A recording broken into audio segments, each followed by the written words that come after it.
On est avec vous sur le plateau d'Immédiat Politique où on reçoit nos invités dans le cadre de l'opération Ensemble, tous unis pour nos étudiants.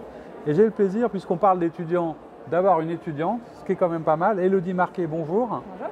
Vous êtes étudiante en master de droit public à Lyon 3 et vous êtes aussi présidente de la Corpo de droit de Lyon 3, c'est ça?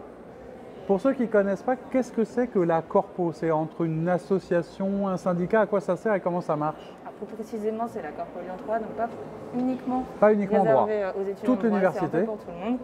On a des missions qui sont diverses. On présente généralement très simplement notre devise, c'est animer, servir et défendre. Animer parce qu'on va tant bien que mal, parfois c'est mieux quand il n'y a pas de Covid, de faire des soirées, des événements pour que les étudiants se rencontrent. Les servir parce qu'au niveau pédagogique, on les accompagne au mieux qu'on peut.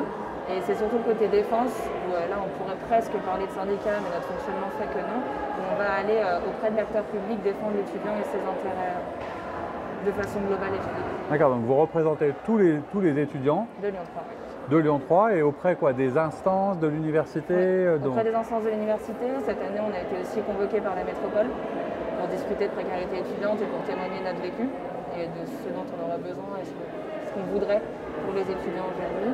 On a rencontré aussi le maire du 2e, donc parfois ça dépasse un peu l'université, Ouais. on s'y concentre quand même.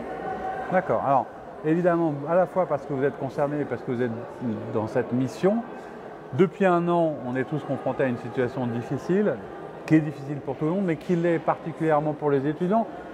On avait peut-être même oublié ou ils n'ont pas été tout de suite prioritaires, mais en tout cas on s'en occupe, c'est le sens de cette opération.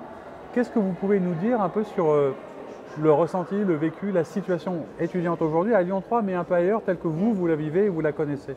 La situation étudiante, elle était particulièrement dramatique au niveau du 2e confinement, parce qu'on ne comprenait tout simplement plus. Et à partir d'octobre, c'est vrai qu'on a eu un nombre incroyable d'initiatives solidaires, soit des assos qui se sont montées, soit des personnes comme Ensemble Unis pour nos étudiants qui se mobilisent en l'espace de quelques semaines pour apporter du contact, pour apporter de l'aide financière, alimentaire, numérique, quoi que ce soit. Et même si aujourd'hui on ne comprend toujours pas pourquoi on n'a pas accès à nos locaux, accès à nos professeurs, accès à notre enseignement, parce qu'à distance il n'est pas de qualité, pas suffisamment en tout cas, ça fait quand même plaisir de voir des initiatives comme ça et ça fait du bien. Je ne dirais pas qu'on va très très bien, mais ça va un peu mieux. Donc c'est difficile et du coup, c'est vrai que parmi les revendications, entre guillemets, les choses qui vous tiennent à cœur, c'est le présentiel est vraiment une des priorités à votre avis? L'enseignement supérieur ne peut pas se faire uniquement à distance. Il manque, les professeurs vous le diront assez simplement, de leur point de vue, il manque la réaction des yeux de l'étudiant qui fronce le sourcil quand il n'a pas compris, qui lève la tête parce qu'un arrêt, une idée l'a perturbé. Et du côté de l'étudiant, c'est le professeur qu'on peut voir à la fin pour poser une question et pas devant 300 personnes parce que parfois c'est très intimidant. Le prof à qui on peut aller toquer la porte parce qu'il n'a pas vu notre mail et qu'on a peur de le relancer parce qu'il doit être certainement très occupé. C'est aussi se rencontrer dans la cour, discuter. Je ne compte pas le nombre de fois où j'ai entendu un débat derrière moi et j'avais une information à apporter au débat et je me suis retournée, je ne connaissais pas les personnes, on a fini par discuter et par se connaître, s'entendre et se comprendre. Donc, le lien à toutes les générations, pour les jeunes particulièrement, mais toujours. Et du coup, c'est aussi ce qu'on a vécu aujourd'hui dans cette distribution alimentaire. Alors c'est un moyen de lutter contre la précarité, parce qu'il y a des situations de grande difficulté de précarité. Qu'est-ce que vous pensez de ce type d'opération et comment je suppose que vous l'avez relayé, qu'est-ce que vous avez à dire à celles et ceux qui ont organisé tout ça? Merci et félicitations. Et surtout, le mot qui m'a le plus touché, c'est Ensemble Unis. Parce que c'est à ce moment-là où on a vraiment besoin de ne pas se sentir seul, de ne pas se sentir uniquement la classe sociale étudiante oubliée. Et qu'on sait que les adultes, entre guillemets, parce qu'on l'est aussi un peu moins, mais que les adultes sont là pour nous soutenir et pour nous aider.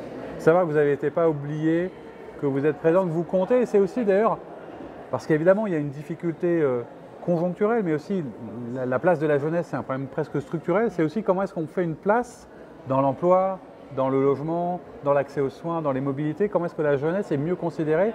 Et ça y participe un peu, de poser des questions, de s'intéresser, c'est ça les sujets aussi. Ça participe à la sensibilisation, surtout que l'étudiant n'est pas le gamin qui, après son cours, qui n'a à peine écouté, sort boire une bière. Voilà. L'étudiant, c'est quelqu'un qui est en train de se construire et qui a besoin de toutes ces interactions, de toutes ces erreurs en fait. Et le soir, il va sortir trop tard, et ben, ce sera une erreur qu'il fera et qu'il va comprendre pour plus tard. Tout ça qui fait que plus tard, on sera des adultes aptes à entrer dans le monde professionnel. alors que là, on ne grandit pas derrière un écran. C'est vrai qu'il y a des enjeux aussi en termes de stage, d'emploi qui sont très importants. Donc c'était aussi mettre en lumière un petit peu que les étudiants, et moi je sais, je peux en témoigner, par leur engagement, par leur énergie, etc., ont plein de choses à nous apporter et nous font aussi grandir. Et puis c'est la société de demain. Merci en tout cas beaucoup Élodie Marquet d'être venue parler de votre activité, de votre vie d'étudiant. On aura certainement, j'espère, l'occasion d'en reparler et de suivre comment ça avance. Je vous dis à très bientôt et puis pour ce qui nous concerne, je vous dis à très vite avec un nouvel invité.